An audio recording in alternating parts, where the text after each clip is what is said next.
Welcome, listeners, to this episode of the Abstract Podcast, brought to you by SpotDraft. My name is Tyler Finn. I lead community and growth for SpotDraft, and we're coming to you live today from the Bellagio in Las Vegas, where we're at Clocks 2023 Global Institute.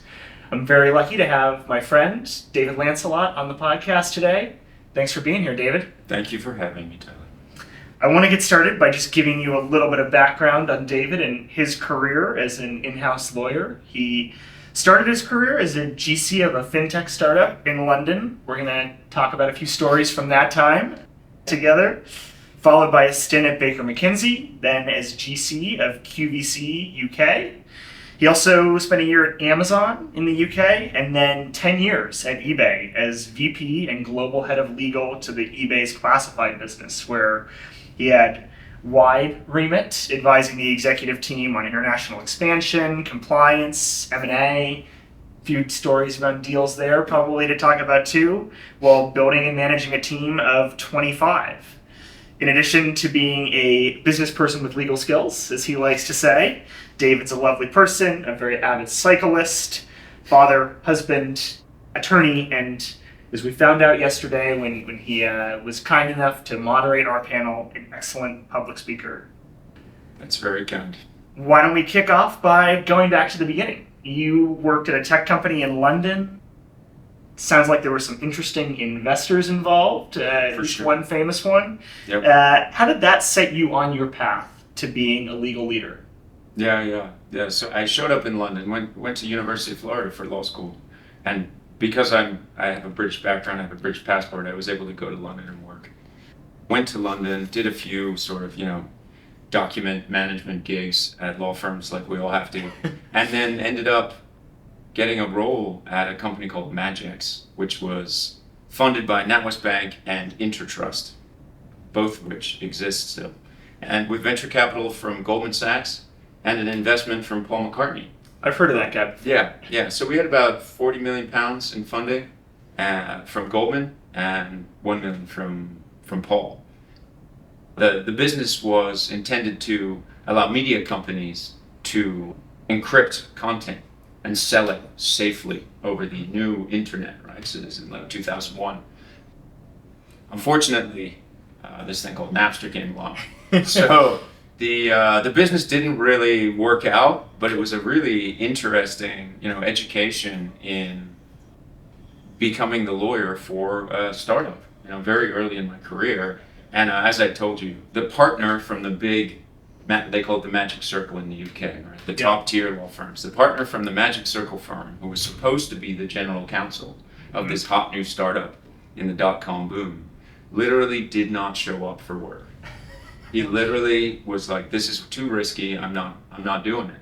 And so me, who was the legal assistant qualified in Florida, ended up being the general counsel of the company, which I was completely unprepared for, right? Like I really had no idea what I was doing. But it's a trial by fire, right? You got to figure it out. And I think, probably the biggest learning there, two biggest learnings. One, revenue, make money, right? These guys just spent all the money to try and drive growth, and they burned it all.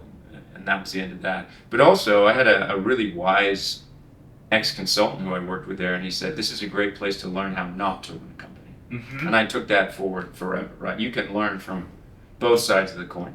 Absolutely.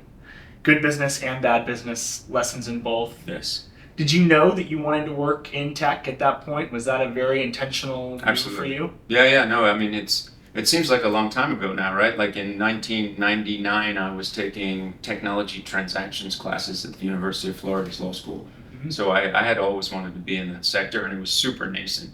It was, the e-commerce directive and DMCA and all that kind of stuff. But yeah, that was the field I wanted to be in. And so when I got to London, I looked for those kind of jobs, and because it was the dot-com boom, there actually were some.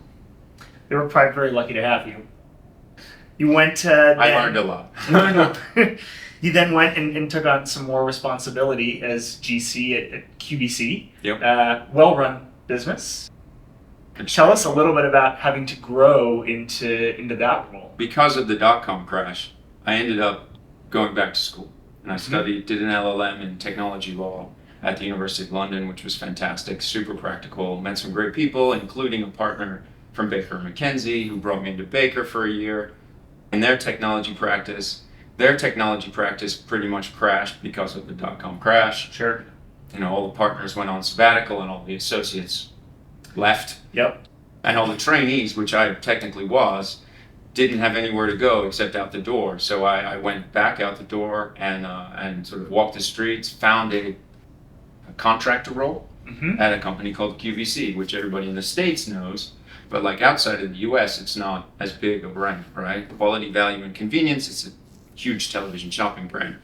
At the time, there was no like online e-commerce, especially in the UK, right? So it was a great opportunity to get into what we call distance retail, right? Like using the interactivity of a television to sell, along with telephone, to sell goods at a distance. And it was by far the biggest TV shopping company in the UK, but it had, a lot of reputational issues, right? It didn't have an in-house lawyer. I mean, it was, this is classic.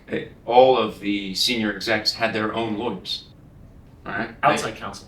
Yes. Wow. Yes, like literally the person who lives next door, who happens to be a lawyer, was the lawyer for, whoever, right? So it gave me a great opportunity to come in and be sort of like tons of low-hanging fruit. Yeah. Right? Like lots of opportunity for improvement. I mean, I can remember like putting a piece of paper on the wall next to the copier that said, "Do not send contracts out via the fax machine without talking to legal." Right? It was that basic. So doing those sort of things, learning as you go, and they gave me tons of opportunity to do that, right? Like I did a couple months as a contractor just doing the tech stuff, just buying enterprise, back when you had to actually buy servers and buy tape drives. And then they said, well, we need an in-house lawyer and you're a good fit. So then I found a storage closet that was full of like old computers or something. I emptied it out and made it my office.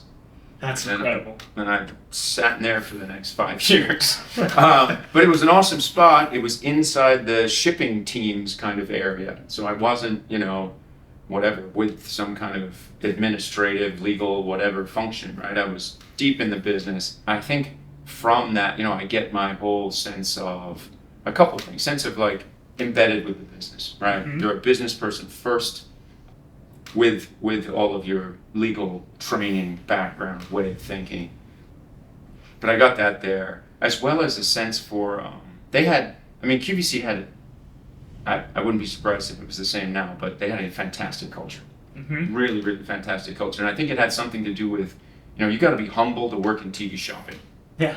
Right? Like you're not going around going, we're the coolest company in the world. We sell stuff to, people on television. So they were super humble, and they had leadership training for relatively junior people. And I got some great training on vulnerability. Right? That was one of the things I took with me, was like showing your people that, you make mistakes. Sure. It's okay to make mistakes, especially for lawyers, right? Like it's okay to make mistakes. It's okay to learn on the job.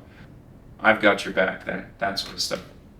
As well as dealing with some really crazy on-air, live TV in 6 studios all the time stuff, right? You go out in the hallway and there's, models in dressing gowns with their hair all up, and some guy leading a dog through, and then some other people with a bunch of jewelry, and it's all sort of crossing paths, and it's all happening like that all the time because it's live. It's like show business. It's totally show business, but it was the largest live TV like production facility in London. So basically in the UK. And it was a fascinating place to work. And I literally made a list, like start here, work your way through of what needed to be done. And as I ticked those things off, the biggest one was compliance. It was literally like, how do we get to be, in my, mind or brand or whatever, a gold standard in the industry. So, and the big unlock there was finding a great person at the regulator who was also a business person with legal skills, and bringing him on board to our company and having him be the sort of channel back to the regulator to train our people, to train the presenters, to build the policies. And that really like 180'd the whole thing, right? We went from a bunch of compliance issues with the regulator where they can pull your TV license, basically that's it, you're done, to not probably 2-year time frame. That really That's unlocked awesome. things, and yeah, business was incredibly successful. I mean, it was an incredibly successful business model. So that was super fun. Right? Before we get to eBay, I want to ask you a follow up there. I didn't know that you went through that in the .com crash and having to find a job. I think there's a lot of folks right now, especially in tech, who are going through layoffs. Yep. How did you manage that? And there also wasn't social media back then, and Totally. job lists on LinkedIn. But how did you manage that sort of for yourself, emotionally, resetting, getting back out and pounding the pavement to find your next gig? Sounds like you had a lot of hustle. Yeah, totally. And it was a tough time. I mean, it was Yeah. a really tough time because, especially when you're relatively young, Mhm. it's probably in my late 20s, early 30s, and you think you found something, it's going great, and then all of a sudden it's like, let's go into a room where we talk about your severance. Yeah. You thought you really got Surprising. something, and there goes the whole team. And I have to say, like, the law firm doesn't tell you about it in advance, right? So Sure. surprise, surprise. I had not expected to get any severance. We were still on the contract of the NatWest Bank employees. So we got what I felt like at the time was a huge amount of money, £20,000. Uh-huh. I took that £20,000 and I thought, like, I could go to Thailand, right? Or buy a new bike, or... Well, at that time, bikes, you couldn't spend £20,000. Now you can totally spend £20,000 on a new bike. But we could talk about that another time. But I really thought, like, what am I going to do next? Right? Yeah. Like, there are no jobs, right? Like, it was way worse in that space. Like, because there were just way too many companies that it wasn't that they weren't profitable. It was that they literally couldn't succeed. Like, technologically, we were, like, years ahead of our time in what could actually be done. Sure. We had to figure out that we couldn't do it, and so did everyone else. There was no broadband, etc. There are tons of issues. So I had to say, what am I going to do with this £20,000? And I basically just doubled down. I went and I did a master's. I did a master's in law at the University of London. They had a really great program, as I said. It was very practical, technology and communications law, a place called the Center for Commercial Law Studies at the University of London. And this guy, Ian Walden, he was managing that program. He still does manage that program. And he was moving from one firm to Baker McKenzie. And I guess he thought, this guy's got some potential. And I used that As a pivot. to pivot into Baker, right? And Baker was the premier sort of tech firm at the time in the UK. Has to be said, there weren't many. But Baker McKenzie, it's a huge international firm. So I got the opportunity to work there and sort of ride out the absolute worst part of the crash through that 2-year period. And I could have gone to Thailand, right? Who knows what would have happened? I probably would have just, done something similar, but just like pivoted that way. Went to Baker, and as I said, they didn't have anything for trainees or associates in 2003 or whatever that was, 2004. So, I mean, I literally still remember to this day walking out the doors of Baker McKenzie onto the street in London, and it's called Holborn Circus. Okay. Is the name of the street. And I totally remember coming out and being like, okay, what are we gonna do now, dude? Like, I hadn't been, hadn't been networking. Right. I was an associate, like a first year at a law firm. On a path, and On- then yeah, the path and then- is different. Yeah, again, like for the third time in 3 years. I just went back to my basically the people that I knew who were job agency types, legal job agency types, and that was a pretty small group in the UK at that time. Contacted them and said, hey, I'm back. I'm available for work. And one of them eventually contacted me. It took a few months, but contacted me and said, we've got a contract gig, just a couple months at QVC. It's like, well, awesome. Start somewhere. Well, it was very on point for me because it was basically the CTO hiring for this technology legal work, which is basically just transactional work, right? Buying stuff. Before we get to the sort of like meat of the conversation, some of your philosophy around legal and legal ops and high performing teams, tell us a bit about your 10 years at eBay and the transactions and your time there. Yeah. After I left QVC, my wife and I, we decided we're gonna have kids. We're gonna travel first, go back to the U.S. after that. I had this amazing opportunity to work on the Obama campaign for a little bit, we're in Florida. We were voter protection lawyers and did a lot of canvassing on the campaign. And of course, 2008, we won, so that's always good. It was a very, exciting time. And then we did a bunch of travel all over the world. And then came back, and I did a short stint back in the UK again, and did some time at Amazon, which was super, super interesting, insightful, to almost a year at Amazon. And then came back to the US, and I really thought, like, I've been away so long, I need to do a refresher, almost. Like, I did not trust that I could practice law in the US, which is kind of, now that I look back, and it's just incredible how, like, we lack confidence early in our careers, right? Yeah. And we just think, like, people are going to see that I don't know US law or something. So I actually went back to school, did another LLM. Again? Yeah, I went to Santa Clara University. Ah, that's right. Yep. And only basically made it through one semester on campus. That was fun and interesting. They had some good courses there, good professors, and obviously a very tech-heavy place in the Valley. Before, Axiom contacted me to say, who I'd worked for in the UK at Amazon. Axiom contacted me and said, we've got this gig at eBay, and they need somebody to support a very international part of eBay. It's called the eBay Classifieds Group, which was a collection of classifieds businesses. So basically Craigslist, but if Craigslist was run by competent people who cared about their customers and tried to make real money, right? Like a business, basically. A real business. Yeah. A real business. But in each of these countries, the leading sort of internet platform in all of these countries, and if you're Canadian, you would know Kijiji. If you're Australian, you would know Gumtree. If you're German, you would know eBay Kleinanzeigen. Now Kleinanzeigen, that's 2 days ago they rebranded.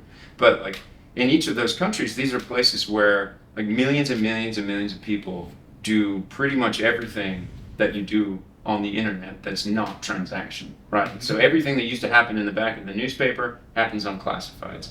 And somewhere like Canada, like the number one place to buy and sell a used car is on Kijiji. The same with a mobile phone. The same with like buying or renting a house. All of these things. So it was a really strong business and a super high growth rate and a really interesting portfolio of like some extremely nascent money losing businesses in places like Mexico or South Africa or Argentina, and then some quite strong mature businesses in places like Germany or the UK or Denmark or Australia or Canada.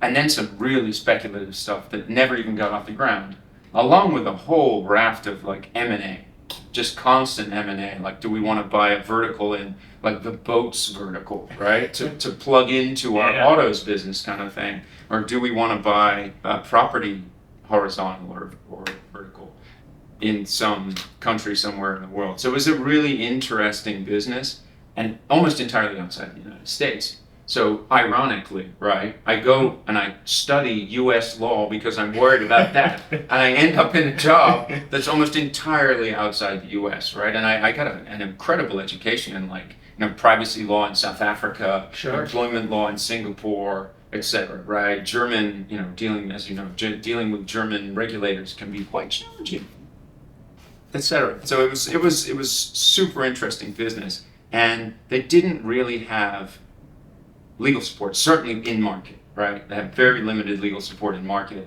And it gave me the opportunity to, it wasn't as if the eBay core business was gonna give this business, which was relatively small, about 200 million in revenue, I think it was when I joined, wasn't gonna give that business 20 lawyers. Right? They weren't gonna give them many lawyers. I was a contract lawyer who was being paid for by the business. Right?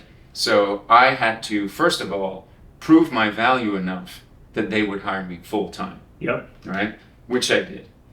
Then I had to prove my value enough that they would let me build something more than just me, which they clearly needed, right? Because this business was growing dramatically. Some places... $200 million in revenue and no lawyers, that's...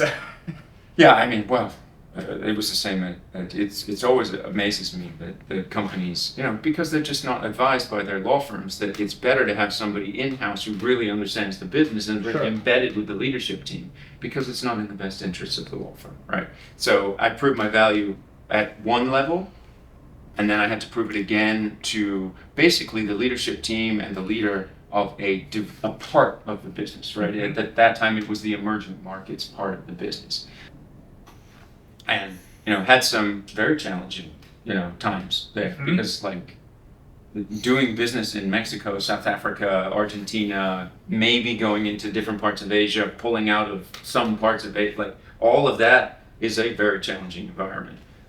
So super fun though, like really interesting and fun. And I was able to go from there to, basically starting to build a team, starting to bring people in. And of course, initially it was, well, you're spending X $100,000 in Canada.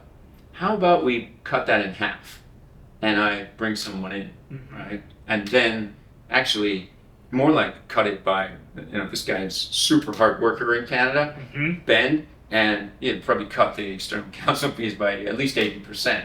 Wow. Then you can reinvest that and start the ball rolling. It's a virtuous cycle. Absolutely. Virtuous cycle where you take the low-hanging fruit, the savings from that, and then with a vision and a plan, reinvest that into continuing to scale the function. And over time, we put lawyers on the ground in a number of countries, of course. There's a number of ways to do things in-house, but one way is sort of the old-fashioned way, which is what I call throwing lawyers at the problem. Yep. Right? Like just more and more lawyers react to everything. Everything's qualitative. You business people, you can't really understand what we do, so just give me a lot of money, right? And then it'll keep going, and then you'll have this massive legal team. And everything will get taken care of, probably with a very high sort of risk aversion to everything. Probably a lot of people who have to say no to stuff, not because they really think it shouldn't happen, but because they just don't have the time to do it. Because all they're doing is just reacting all the time. So what I tried to do and what the team tried to do, and my leader at the time, Karen Schwab, tried to do, is instill a sense of we're going to scale this function like a business unit. Right? Yep. The legal function like a business unit. And the way we did that at eBay Classifieds was to say we're going to build a centralized commercial contract function off the associated with the eBay ops, legal ops function, and use that to take in, like we had a massive contract volume, right? We had something like 4,000 deals a month. Wow. On like Salesforce, right? And then under that, we had hundreds and hundreds of revenue deals that had to be reviewed from all of these countries all around the world. And so that was like, I initially thought, we can't do this. It's impossible, right? There's no way that we can have a central point that reviews all of this stuff and deals with it and however we're going to deal with it for Denmark, Germany, Australia, Canada, South Africa, languages. Mexico, tons, no, totally, exactly, Argentina, tons of places where they want to deal in their local language, local law, all the customary stuff that you might run into. I have tons of stories about dealing with businesses in Argentina or even law firms in Argentina, but it really seemed like an impossibility. But I have to say, with the help of some super strong people who built that function on my team, we were able to, over time, over a sort of 3-4 year period, pull together a system for dealing with all that volume and doing it in a super effective and scalable way. The goal of that wasn't do things fast and cheap. Right? Sure. The goal of that was, how do we accelerate the business while at the same time giving our lawyers the headspace to become, first just like very, very valuable, right? To free up their time to do valuable work, then to become strategic business partners, and then to become business co-leaders, right? So there was always a goal to get rid of the stuff that's low value, that's repeatable, that's not being done as effectively as it needs to be, and move up the chain until I have lawyers in each of these different markets who are literally business people with legal skills on the team, leading the businesses. And I think we were very successful in doing that. And that's like my proudest moment there, was having these like great people shine, great people shine, and then go on after the sale of that business to become leaders and really inspirational people in their own rights.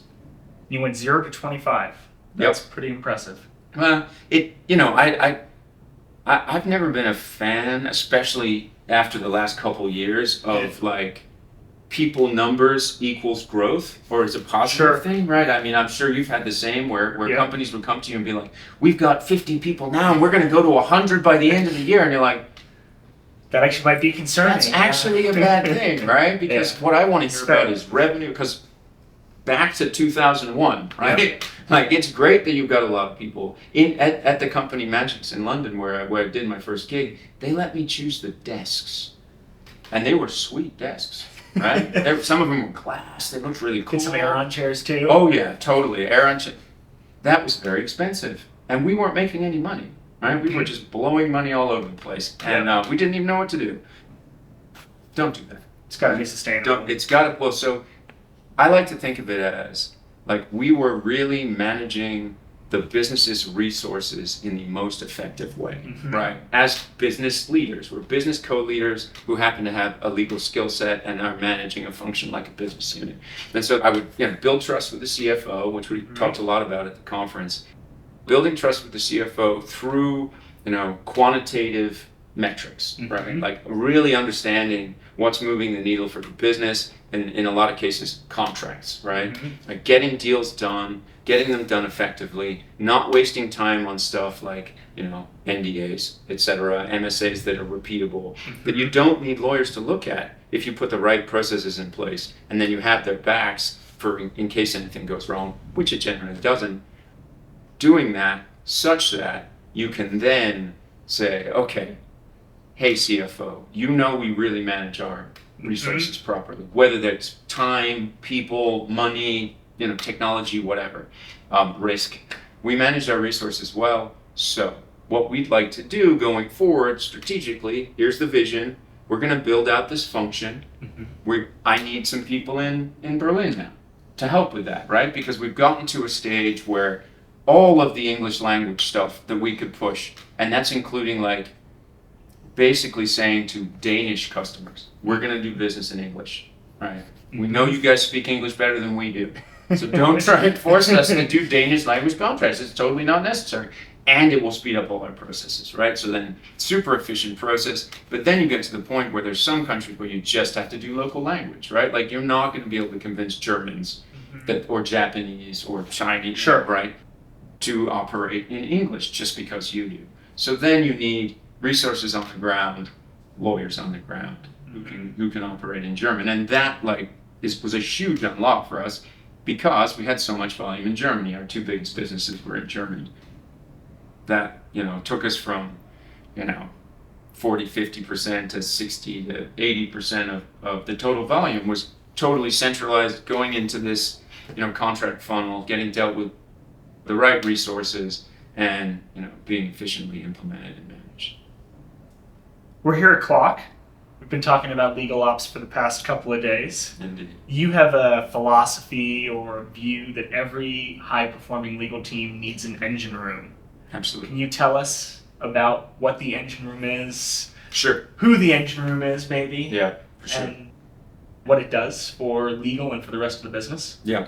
Well, I think, as I said, the way we look at the legal function has changed relatively dramatically over the 20 years that I've been practicing, right? We've gone from an in-house law firm that is very much, and even I was doing this back in the day, where you're basically managing external counsel. Right? You don't think of yourself as a business person who tries to deeply understand the strategy of the business and deal with issues internally and sort of say, okay, well, we're spending X millions of dollars on external counsel.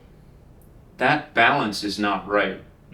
We could do it way better in-house. And over the past 20 years, that's flipped on its head. And I think, in what I call a modern, effective in-house legal function, you really try your best to use those resources as effectively as possible. And the way, aside from managing your finances in a sort of modern way, not just using it all on really expensive external counsel, you build process and you optimize processes and technologies, and like a business unit would. You wouldn't go to your marketing team, your marketing leader or your strategy leader, and they would, the only thing they want is more people, right? That's ridiculous. Of course they wouldn't just want more people. They'd want systems and processes, maybe some consultancy, optimization, and a really important part, as you know, of marketing is operations, right? Sure. And it's exactly the same for legal.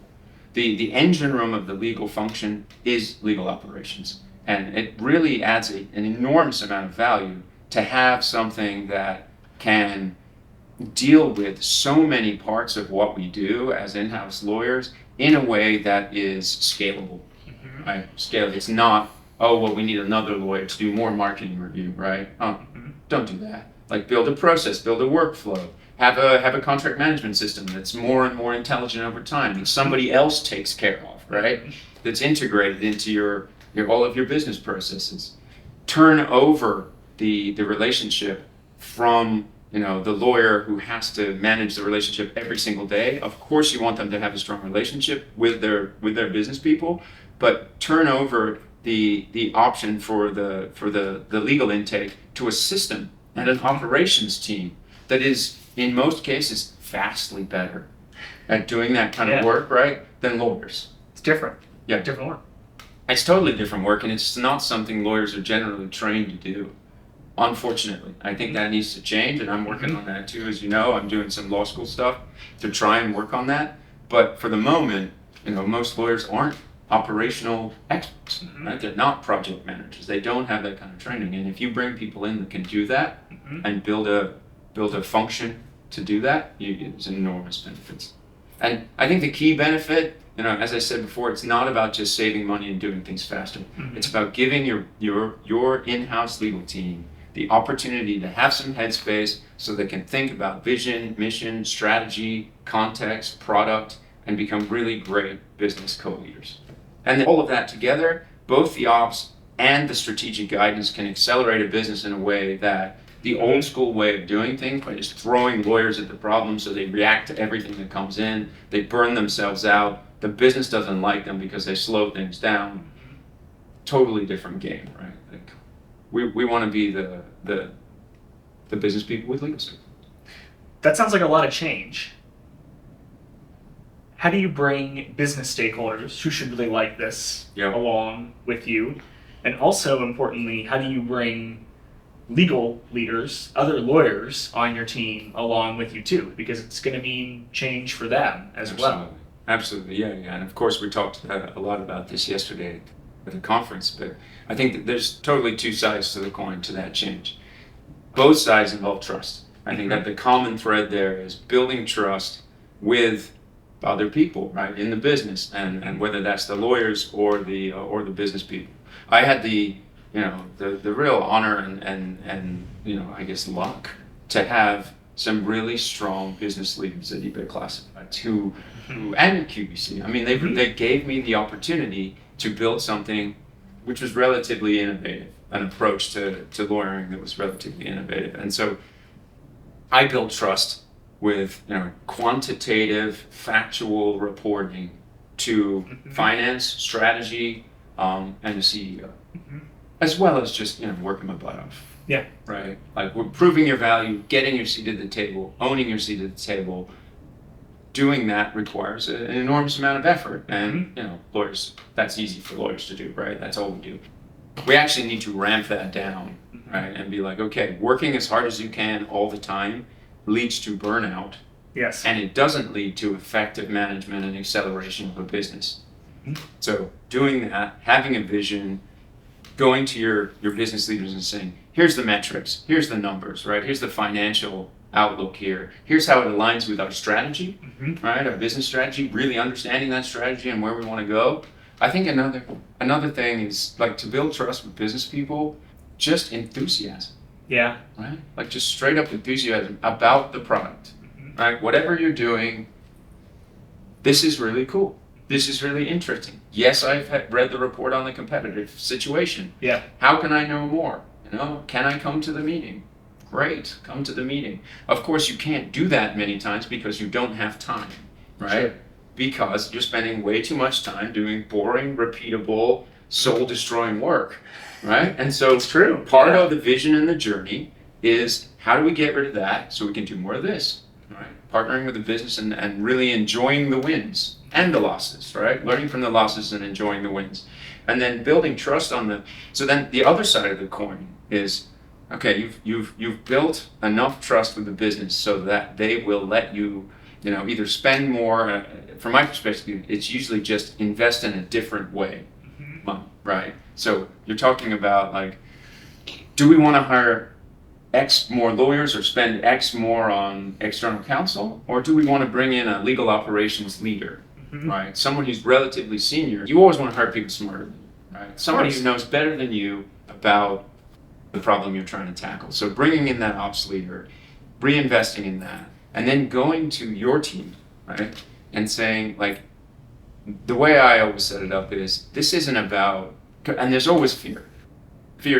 Change, there's always fear. I mean, I have fear from change too. I've been through plenty of change, and there's always that visceral, fight or flight thing. But going to your team and saying, this is not, as I said twice already, this isn't about just being faster and cheaper, right? This is about making your life better. Yes. You are, and I mean, lawyers in general, I think, are, not in general, they are incredibly smart, hardworking people who are also really creative, right? They're almost like artists. A strong sense of themselves, too. Yes, and strong values. Strong values, strong ethical compass, yes. etc. That's why we become lawyers, right? We have something in our background that says, you do this. They're super driven, they want to succeed, and you come to them and say, well, I'm going to take 40% of what you do and do it this way that's way faster and more effective. And the automatic reaction that I always see, almost always, is, you're taking my job. Right. You're taking my job. Fear, yeah. Which, if you've built trust, there's less of that. But if you don't know the people that you're dealing with, right, there can be that automatic reaction. And that is not the case. Clearly, like, I don't want to lose great people because we're making things more effective and efficient, right? I want those people to become the great, creative, innovative in-house lawyers that they can be, and business leaders, right? And I think the simplest piece of advice you could give is to anybody in business or otherwise is just trying to create that headspace, right? Take a step back, open your mind a little bit to the possibility of doing things in a more modern and effective way. And I think if you also, very practically, test case. That's what we did with this contract management stuff, is focus on a place where you can win, right? And I think for us it was the UK or Australia at the time. English language, they were all about it, very innovative environment. So we did it there, it worked great, and then they become your evangelist, right? Then they're like, oh, this works great, I have way less of that garbage. Everyone should be doing this. Everybody should. Across the whole business. Yeah, and then it just sort of goes from there, and we actually talked about this, I think, yesterday on the panel. Like, the idea of reaching a tipping point, where you get to a certain amount of the work is off your lawyer's plates, they're having a good time partnering with their business, spending more time in meetings and offsites and understanding the strategy and becoming really, strategic leaders. There's a time when that happens somewhere and somebody says, oh, I get it. It's working, right? It's working. And for us, it was sort of like 40% of the volume is now off their plates. Not 90%. That's like, that takes a long time, a lot of work. But 40% is off the plates-ish. And then we literally had people come to us and say, I've got some extra budget. I want to give it to you. That's amazing. It was, not a lot of I was leaders shocked. hear that. Yeah, no, I was shocked. I was shocked. Which really, it's one of those moments where you're like, oh, this is a good idea, right? This will actually work. I am not a crazy person. I am, innovative. I am out there. We're doing something that really helps people and changes their lives and accelerates the business at the same time. So, from then on, no brainer. I want to double click on one thing you said. You talked about bringing metrics when you go to the CFO or you go to sales ops or you go to other sales leaders or marketing leaders. Tell me a little bit more about how you use data to communicate internally and to build trust internally. Absolutely, yeah. Well, I think everybody now, even in-house lawyers, understands that we need to use numbers in a business, right? But it's actually quite a ridiculous thing to say out loud, right? Like, you need to use numbers in a business. But 20 years ago, nobody used numbers in a business in the legal department, right? It was just sort of like, give me some money and I'll do this qualitative thing that you guys can't understand. We're so smart, you know? Well, I think we've come over time to understand that we are in a business and we need to operate like business people with legal skills. And so early on at eBay, I think I've told you this story before, Tyler, like adding up numbers on external counsel spend over previous years on my phone, like because we did not have a system at the time. A way to track it. There wasn't a way to track it, not in a way that was, viable. Sure. Right? There was a system in place, but it was one of these, we're sort of 4 or 5 generations in now to the technology that we can use in an in-house situation. This is sort of 2nd generation, very painful to use without, being a SAP developer. Yep. So I just had to go in there and be like, okay, here's all the years in the past, let me add this up so I can try and project forward and then make a graph out of it. Mm-hmm. I gotta say, my biggest partner in that one is the strategy. Strategy, go to strategy and be like, I've got this crummy looking, PowerPoint. Yeah. And they work their MBA magic on it. Right. And boom. Bain trained them well. Bain trained them, exactly. They're at Bain or McKinsey or whatever, and they did that 2-month PowerPoint thing they all do. And then you got something shiny that you can use for a long time and then just sort of update once you put the hard yards in on the initial stuff. Then you can, I would always do unplanned and planned updates. Right. So I had this thing about going around with, whenever I'm in a meeting, got my laptop, having a coffee, whatever, just let me show you a couple slides. Just let me show you something. Mm-hmm. Oh, you got slides? I thought you were a lawyer. Like, yeah, here's a couple Not a Word slides. doc.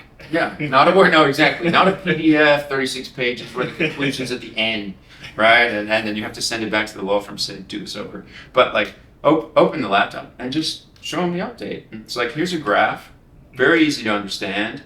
Legal spend over time, and the one that I always love is legal spend over time versus revenue. And showing that you are scaling the function, spend may go up, but it won't go up nearly as fast as revenue, right? That's what you got to manage for. Spend over time versus revenue, at TLI, total legal spend over time versus revenue, and then eventually versus benchmarks, right? So that's the real company. Yeah. Yes, and that is super hard to do. That is super hard to do in the in-house legal industry for your particular sector, right? For a particular kind of, fintech, whatever platform, or healthcare, whatever. Like finding that group of companies and then getting the data on who works there, how much they spend on external counsel, lawyers per billion, etc.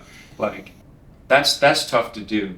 But once you put that hard work in, then you can say, here's our total legal spend versus revenue over time versus benchmarks, right? And that's hard to argue with.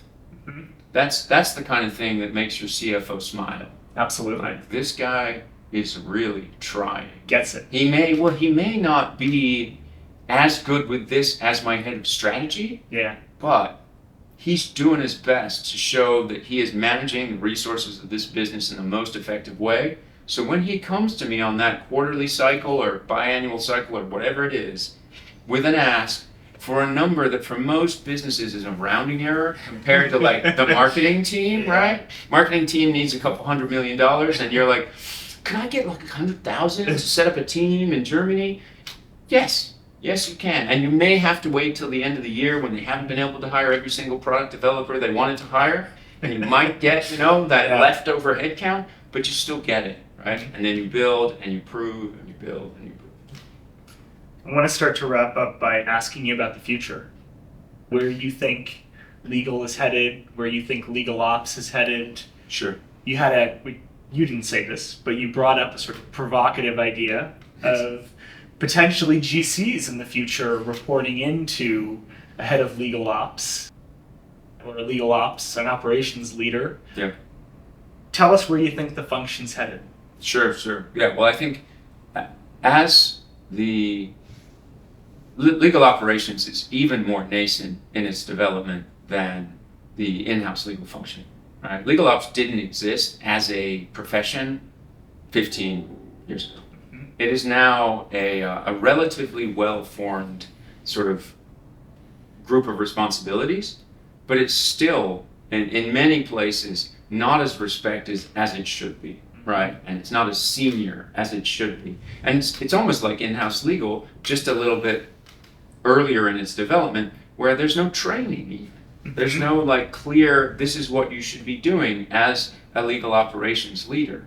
There are a few people doing it. There's some great books that you can get that sort of wrap it up nicely. But I think, as operations develops, as the value of it increases over time, we're talking like both in sophistication and now in intelligence because of all the artificial intelligence stuff that's happening, that function will just continue to be more and more valuable to a business. And I say that like specifically to the business, not necessarily just to the legal function, because operations is much more than legal, right? Operations is the place in legal where you have like a direct, physical almost connection into the business, to the sales operations function, to the marketing operations function, etc., to the CFO, to finance directly, right? They can see your system, you can see their systems, you can tweak and accelerate the business. So I think that will become more and more important. And as Megan Niedermeyer said yesterday, like legal operations should, for most general counsels, be your first hire, right?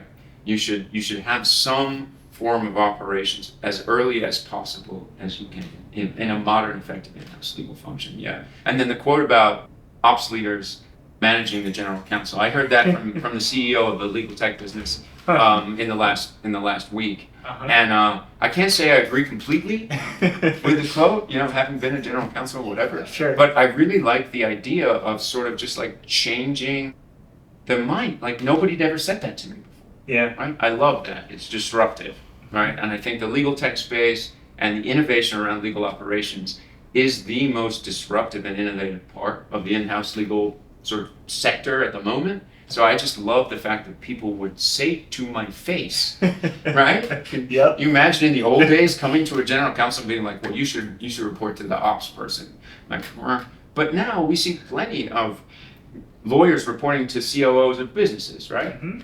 Sometimes it's the CFO, but often becoming COOs of businesses or CFOs or even CEOs of businesses. Yes, absolutely. And like the move from a business person with legal skills to the COO of a business isn't that big of a leap, right? It's all about project management. It's all about effectiveness, efficiency, managing, process, policies, and technology really well.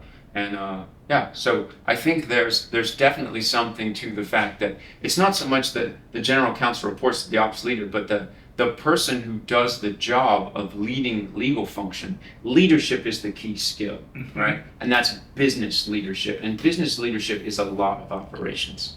You can have a great idea, but if the ops falls down, the business will not succeed. So, ops is the future. That's a great place to end. Thank you so much for joining us today, David. We really appreciate you sharing your insight with all of our listeners. And thanks to all those who are listening. We'll see you next time on The Abstract. Thanks for having me, Tyler. Cheers.